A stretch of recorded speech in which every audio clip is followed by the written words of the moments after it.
ನಮಸ್ತೆ friends, welcome to my cooking channel.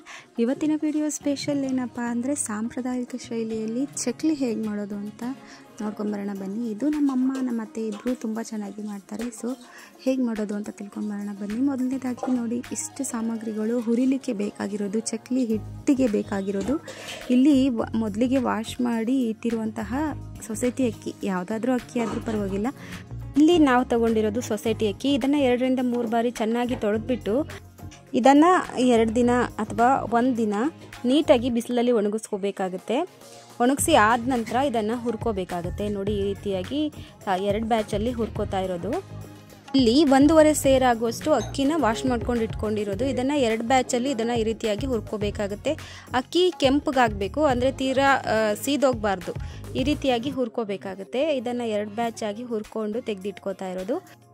ಅಕ್ಕಿ ಘಮ ಬರಬೇಕು, ಅಲ್ಲಿವರೆಗೂ ಹುರ್ಕೋಬೇಕಾಗುತ್ತೆ. ತುಂಬ ಚೆನ್ನಾಗಿ ಘಮ ಬಂದರೆ ಅದು ಆಗಿದೆ ಅಂತ ನೋಡಿ. ಈ ರೀತಿಯಾಗಿ ಕೆಂಪು ಕಲರ್ ಆಗಬೇಕು, ತೀರಾ ಕೆಂಪಲ್ಲ, ಸ್ವಲ್ಪ ಕೆಂಪು. 1.5 ಸೇರ್ ಆಗುವಷ್ಟು ಅಕ್ಕಿಗೆ ಇಲ್ಲಿ 100 ಗ್ರಾಮ್ ಆಗುವಷ್ಟು ಶೇಂಗಾ ಬೀಜ ತೊಗೊಂಡಿರೋದು. ಶೇಂಗಾ ಬೀಜನೂ ಕೂಡ ಈ ರೀತಿಯಾಗಿ ಹುರ್ಕೋಬೇಕಾಗುತ್ತೆ. ನೀಟಾಗಿ ಮೇಲ್ಗಡೆ ಸಿಪ್ಪೆ ಹೋಗೋವರೆಗೂ ಹುರ್ಕೋಬೇಕಾಗುತ್ತೆ. ಈ ರೀತಿಯಾಗಿ ನೋಡಿ, ನೀಟಾಗಿ 1-2 ರಿಂದ 3 ನಿಮಿಷಗಳ ಕಾಲ ಹುರ್ಕೊಂಡಾದ ನಂತರ ಈ ರೀತಿಯಾಗಿ ಪ್ರೆಸ್ ಮಾಡಿದ್ರೆ ಸಿಪ್ಪೆ ಬಿಟ್ಕೊಳ್ಳುತ್ತೆ, ಅಲ್ಲಿವರೆಗೂ ಹುರ್ಕೋಬೇಕಾಗುತ್ತೆ. ಹಾಗೆ ಇದನ್ನು ಒಂದು ಪ್ಲೇಟ್ಗೆ ಶಿಫ್ಟ್ ಮಾಡ್ಕೋತಾ ಇದ್ದಾರೆ.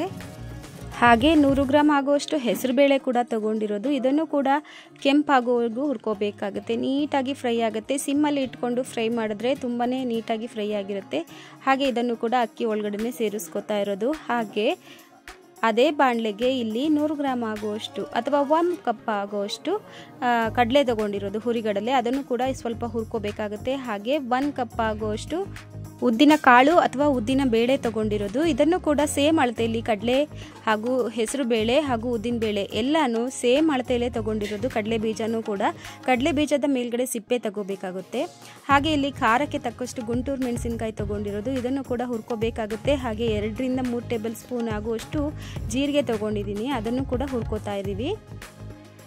ಜೀರಿಗೆ ಹಾಗೂ ಒಣಮೆಣಸಿನ್ಕಾಯಿನ ಒಟ್ಟಿಗೆ ಹುರ್ಕೋತಾ ಇರೋದು. ಸ್ವಲ್ಪ ಪಟ್ಟಂತ ಮುರ್ಕೊಳ್ಳೋ ಹಾಗಾದರೆ ಸಾಕು ನಮಗೆ ಮೆಣಸಿನ್ಕಾಯಿ. ಹಾಗೆ ಇದನ್ನು ನೋಡಿ, ಮಿಲ್ಲಲ್ಲಿ ಹಾಕಿಸ್ಕೊಂಡು ಹಿಟ್ಟು ಮಾಡ್ಕೊಂಡು ಬಂದಿರೋದು. ಇದನ್ನು ಜರಡಿ ಹಿಡ್ಕೋಬೇಕಾಗತ್ತೆ. ಸ್ವಲ್ಪ ಜರಡಿ ಹಿಡ್ಕೋಬೇಕಾಗುತ್ತೆ. 1-2 ಸತಿ ನೀಟಾಗಿ ಜರಡಿ ಹಿಡ್ಕೊಂಡ್ರೆ ಹಿಟ್ಟೆಲ್ಲ ಒಂದು ಕಡೆ ಬಂದುಬಿಟ್ಟು ನೀಟಾಗಿ ಆಗುತ್ತೆ.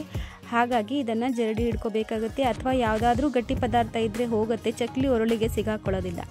ಇದಾದ ನಂತರ ಇಲ್ಲಿ 1.5 ಸೇರಿಗೆ ನಾವಿಲ್ಲಿ 200 ಗ್ರಾಮ್ ಆಗುವಷ್ಟು ಡಾಲ್ಡಾ ಅಥವಾ ವನಸ್ಪತಿ ತೈಲ ಅಂತ ಏನು ಹೇಳ್ತೀವಿ, ಅದನ್ನು ಹಾಕೋಬೇಕಾಗುತ್ತೆ ಕರಗಿಸ್ಕೊಂಡು. ಇದನ್ನು ಜಾಸ್ತಿ ಯೂಸ್ ಮಾಡಬಾರ್ದು, ಗೊತ್ತಿದೆ. ಯಾವಾಗಾದರೂ ಒಂದು ಸರಿ ತಿಂದರೆ ಪರವಾಗಿಲ್ಲ. ಇದನ್ನು ಹಾಕೋದ್ರಿಂದ ಚಕ್ಲಿ ತುಂಬ ಸಾಫ್ಟಾಗಿ ಬರುತ್ತೆ. ಹಾಗಾಗಿ ನೋಡಿ, ಈಗ ಹಿಟ್ಟಿಗೆ ಉಪ್ಪು, ಎಳ್ಳು ಏನೇನು ಬೇಕೋ ಅದನ್ನೆಲ್ಲ ಹಾಕೋತಾ ಇರೋದು. ಉಪ್ಪು ಹಾಕ್ಕೊಂಡಿರೋದು, ಎಳ್ಳು ಹಾಕ್ಕೊಂಡಿರೋದು, ಹಾಗೆ ಓಂ ಕಾಳನ್ನು ಕೂಡ ಸೇರಿಸ್ಕೋಬೇಕಾಗುತ್ತೆ.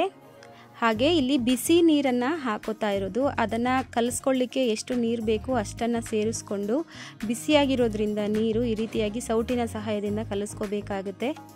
ಈ ರೀತಿಯಾಗಿ ಕಲಿಸ್ಕೊಂಡಾದ ನಂತರ ಕರಗಿಸ್ಕೊಂಡಿರುವಂತಹ ವನಸ್ಪತಿ ತೈಲ ಏನಿದೆ ಅದನ್ನು ಇದಕ್ಕೆ ಸೇರಿಸ್ಕೋಬೇಕಾಗತ್ತೆ. ಈ ಹಿಟ್ಟನ್ನು ತುಂಬ ಚೆನ್ನಾಗಿ ನಾದ್ಕೋಬೇಕಾಗುತ್ತೆ. ನಿಮಗೆ ವನಸ್ಪತಿ ತೈಲ ಹಾಕಲಿಕ್ಕೆ ಇಷ್ಟ ಇಲ್ಲ ಅಂದರೆ ಎಣ್ಣೆಯನ್ನು ಕೂಡ ಕಾಯಿಸ್ಕೊಂಡು ಹಾಕ್ಕೋಬೋದು, ಅಡುಗೆ ಎಣ್ಣೆನ. ಹಾಗೆ ಇದನ್ನು ಈ ರೀತಿಯಾಗಿ ಮಿಕ್ಸ್ ಮಾಡ್ಕೋಬೇಕಾಗುತ್ತೆ. ಹಾಗೆ ಈ ಓಂಕಾಳು ಹಾಕ್ತಾ ಇದ್ದೀವಿ. ಉಪ್ಪು ಕೂಡ ಹಾಕ್ಕೊಂಡು ಇದನ್ನು ನೀಟಾಗಿ ಮಿಕ್ಸ್ ಮಾಡ್ಕೋಬೇಕಾಗತ್ತೆ. ರುಚಿಗೆ ತಕ್ಕಷ್ಟು ಉಪ್ಪನ್ನು ಸೇರಿಸ್ಬಿಟ್ಟು ಇದನ್ನು ಮಿಕ್ಸ್ ಮಾಡ್ಕೋಬೇಕಾಗತ್ತೆ. ಈ ರೀತಿಯಾಗಿ ನೀಟಾಗಿ ಒಮ್ಮೆ ನಾವು ಹಾಕ್ಕೊಂಡಿರೋ ವನಸ್ಪತಿ ತೈಲ ಏನಿದೆ ಎಲ್ಲ ಕಡೆಗೂ ಹೊಂದ್ಕೊಳ್ಳೋ ಹಾಗೆ ಇದನ್ನು ಹಾಕ್ಕೋಬೇಕಾಗುತ್ತೆ. ಹಾಗೆ ಇದನ್ನು ಇನ್ನೂ ಸ್ವಲ್ಪ ಬಿಸಿ ನೀರು ಹಾಕ್ಕೊಂಡು ಒಂದೇ ರೀತಿಯಾಗಿ ಒಂದು ಕಡೆಯಿಂದ ಕಲಿಸ್ಕೊಂಬರ್ಬೇಕಾಗತ್ತೆ. ಈವನ್ ಆಗಿ ಹಿಟ್ಟು ಕೂಡ ಹೊಂದಿಸ್ಕೋಬೇಕಾಗುತ್ತೆ. ಈ ರೀತಿ ಒಮ್ಮೆ ನೀವು ಚಕ್ಲಿ ಮಾಡಿ ನೋಡಿ, ತುಂಬಾ ಸಾಫ್ಟಾಗಿ ಮೃದುವಾಗಿ ಬರ್ತವೆ. ಹಾಗೆ ಬಾಯಲ್ಲಿಟ್ಟರೆ ಕರಗೋ ಹಾಗಿರುತ್ತೆ. ನೋಡಿ, ಈ ರೀತಿಯಾಗಿ ಕಲಿಸ್ಕೋಬೇಕಾಗುತ್ತೆ ಎಲ್ಲವನ್ನು ಕೂಡ. ಸರಿಸುಮಾರು ಅರ್ಧ ಗಂಟೆವರೆಗೂ ಇದನ್ನು ಕಲಿಸ್ಕೋಬೇಕಾಗುತ್ತೆ. ತುಂಬ ಚೆನ್ನಾಗಿ ನಾದ್ಕೋಬೇಕಾಗುತ್ತೆ. ಯಾವ ರೀತಿ ಅಂತ ಅಂದರೆ ಆ ಹಿಟ್ಟು ಕಲಿಸ್ತಾ ಇರೋ ಹಿಟ್ಟು ಕೈಗೆ ಅಂಟ್ಕೋಬಾರ್ದು, ಅಲ್ಲಿವರೆಗೂ ಇದನ್ನು ನಾದ್ಕೋಬೇಕಾಗುತ್ತೆ. ಕೈಗೆ ಅಂಟ್ಲಿಲ್ಲ ಅಂದರೆ ಅದು ಸರಿಯಾದ ಹದ. ಇನ್ನೊಂದು ಸ್ವಲ್ಪ ನೀರು ಹಾಕ್ಕೊಂಡು ಇದನ್ನು ಕಲಿಸ್ಕೋತಾರೆ. ಸ್ವಲ್ಪ ಹೊತ್ತು ನೆನೆಲಿಕ್ಕೆ ಬಿಟ್ಟರೆ ನಮಗೆ ಅದು ಮತ್ತೆ ಸ್ವಲ್ಪ ಉಬ್ಬಿದ ಹಾಗಾಗುತ್ತೆ. ಹಾಗಾಗಿ ಡ್ರೈ ಆಗಬಾರ್ದು ಅಂತ ಇನ್ನೊಂದು ಸ್ವಲ್ಪ ಈ ರೀತಿಯಾಗಿ ನೀರು ಹಾಕ್ಕೊಂಡು ಕಲಿಸ್ಕೊಂಡು ಇದನ್ನು ಈ ರೀತಿಯಾಗಿ ಉಂಡೆ ಕಟ್ಟಿ ಒಂದು ಅರ್ಧ ಗಂಟೆಯಿಂದ 1 ಗಂಟೆವರೆಗೂ ಇದನ್ನು ನೆನೆಲಿಕ್ಕೆ ಬಿಡಬೇಕಾಗುತ್ತೆ. ಈ ರೀತಿಯಾಗಿ ಒಂದು ಕಡೆ ಇಟ್ಬಿಟ್ಟು ಈ ರೀತಿಯಾಗಿ ಕ್ಲೋಸ್ ಮಾಡಿ 1 ಗಂಟೆವರೆಗೂ ಬಿಟ್ಟು, ಈಗ 1 ಗಂಟೆ ಆದ ನಂತರ ಇಲ್ಲಿ ಚಕ್ಲಿ ಕರಿಲಿಕ್ಕೆ ಇಟ್ಕೋತಾ ಇರೋದು. ಹಾಗೆ ಎಣ್ಣೆ ಕಾಯಲಿಕ್ಕೆ ಇಟ್ಕೋಬೇಕಾಗುತ್ತೆ. ಸ್ವಲ್ಪ ದಪ್ಪ ತಳದ ಪಾತ್ರೆ ತೊಗೊಂಡ್ರೆ ತುಂಬಾ ಚೆನ್ನಾಗಿರುತ್ತೆ. ಇದಾದ ನಂತರ ಎಣ್ಣೆ ಕಾಯೋಷ್ಟರಲ್ಲಿ ಮತ್ತೊಮ್ಮೆ ಈ ರೀತಿಯಾಗಿ ನಾದ್ಕೊಂಡು ಸ್ವಲ್ಪ ಎಣ್ಣೆಯನ್ನು ಸವರ್ಕೊಂಡು ಈ ರೀತಿಯಾಗಿ ಚಕ್ಲಿ ಒರಳಿಗೆ ಸ್ವಲ್ಪ ಎಣ್ಣೆಯನ್ನು ಸೇರಿಸಿ ಇದನ್ನು ಈ ರೀತಿಯಾಗಿ ಉಂಡೆ ಕಟ್ಬಿಟ್ಟು ಚಕ್ಲಿ ಒರಳಿಗೆ ಹಾಕೋಬೇಕಾಗುತ್ತೆ. ಈ ರೀತಿಯಾಗಿ ಹಾಗೆ ಈ ರೀತಿಯಾಗಿ ತುಂಬಿದ ನಂತರ ನೋಡಿ ಈ ರೀತಿಯಾಗಿ ಚಕ್ಲಿನ ಒತ್ಕೋಬೇಕಾಗತ್ತೆ. ಈ ರೀತಿಯಾಗಿ ನಾವು ಎಷ್ಟೇ ಪ್ರೆಸ್ ಮಾಡಿ ಒತ್ತಿದ್ರೂ ಕೂಡ ಅದು ಹರ್ಕೊಳ್ಳೋದಿಲ್ಲ. ಯಾಕೆ ಅಂದರೆ ನೀಟಾಗಿ ನಾದಿದ್ರೆ ಮಾತ್ರ ಈ ರೀತಿಯಾಗಿ ಬರುತ್ತೆ. ಸೊ ಇದನ್ನು ಒಮ್ಮೆ ಈ ರೀತಿಯಾಗಿ ಚಕ್ಲಿನ ಎಲ್ಲವನ್ನು ಹಾಕ್ಕೊಂಡು ಎಣ್ಣೆ ಕಾದ ನಂತರ ಕರ್ಕೊಂಡ್ರೆ ಆಯಿತು. ತುಂಬಾ ಈಸಿಯಾಗಿ ಮಾಡ್ಕೋಬೋದು. ಒಮ್ಮೆ ಟ್ರೈ ಮಾಡಿ ಸರಿಗೆ ಬರಲಿಲ್ಲ ಅಂದರೆ ಇನ್ನೊಮ್ಮೆ ಟ್ರೈ ಮಾಡಿದ್ರೆ ಕರೆಕ್ಟಾಗಿ ಕೈ ಕೂರತ್ತೆ. ಈ ರೀತಿಯಾಗಿ ಟ್ರೈ ಮಾಡಿ ನೋಡಿ ನೀವು ಕೂಡ. ತುಂಬಾ ರುಚಿಯಾಗಿರುತ್ತೆ ಚಕ್ಲಿ. ಹಾಗೆ ಮನೆಯಲ್ಲಿ ಕೂಡ ಎಲ್ಲರೂ ತುಂಬಾ ಇಷ್ಟಪಡ್ತಾರೆ. ಇವಾಗ ನಾನು ಇದನ್ನು ಎಣ್ಣೆಯಲ್ಲಿ ಹಾಕಿ ಕರಿತಾ ಇದ್ದೀನಿ. ಹಾಗೆ ಮೀಡಿಯಮ್ ಫ್ಲೇಮಲ್ಲಿ ಇಟ್ಕೊಂಡು ಕರ್ಕೋಬೇಕಾಗುತ್ತೆ. ನೀಟಾಗಿ ಕರ್ಕೊಂಡ್ರೆ ಆಯಿತು. ಎರಡೂ ಕಡೆ ಈವನ್ ಆಗಿ ಬೇಯಿಸ್ಕೊಂಡ್ರೆ ಚಕ್ಲಿ ಪರ್ಫೆಕ್ಟಾಗಿ ಬರುತ್ತೆ. ಹಾಗೆ ಈಗ ನಾನಿಲ್ಲಿ ಒಂದು ಸ್ವಲ್ಪ ಹೊತ್ತು ಬಿಟ್ಬಿಟ್ಟು ಇದನ್ನು ತಿರುವಿ ಹಾಕೋಬೇಕಾಗುತ್ತೆ. ನೋಡಿ ಈ ರೀತಿಯಾಗಿ 2 ರಿಂದ 3 ನಿಮಿಷಗಳ ಕಾಲ ಈ ರೀತಿಯಾಗಿ ಎಣ್ಣೆಯಲ್ಲಿ ಫ್ರೈ ಮಾಡ್ಕೊಂಡಾದ ನಂತರ ಇದನ್ನು ತೆಗೆದು ಇಟ್ಕೋತಾ ಇದ್ದೀವಿ. ಹಾಗೆ ಇದೇ ರೀತಿಯಾಗಿ ನೀವು ಕೂಡ ಒಮ್ಮೆ ಟ್ರೈ ಮಾಡಿ ನೋಡಿ. ನಮಗೆ ಬೇಕ್ರಿಲಿ ಯಾವ ಥರ ಸಿಗುತ್ತೆ ಅದೇ ರೀತಿಯಾಗಿ ಇರುತ್ತೆ. ಹಾಗೆ ಈ ವಿಡಿಯೋ ನಿಮಗೆ ಇಷ್ಟ ಆಗಿದ್ದರೆ ಲೈಕ್ ಮಾಡಿ, ಶೇರ್ ಮಾಡಿ, ಕಾಮೆಂಟ್ ಮಾಡಿ. ಹಾಗೆ ನನ್ನ ಚಾನಲ್ನ ಸಬ್ಸ್ಕ್ರೈಬ್ ಆಗೋದನ್ನು ಮರಿಬೇಡಿ. ಮುಂದಿನ ವಿಡಿಯೋದಲ್ಲಿ ಸಿಗೋಣ. Thank you.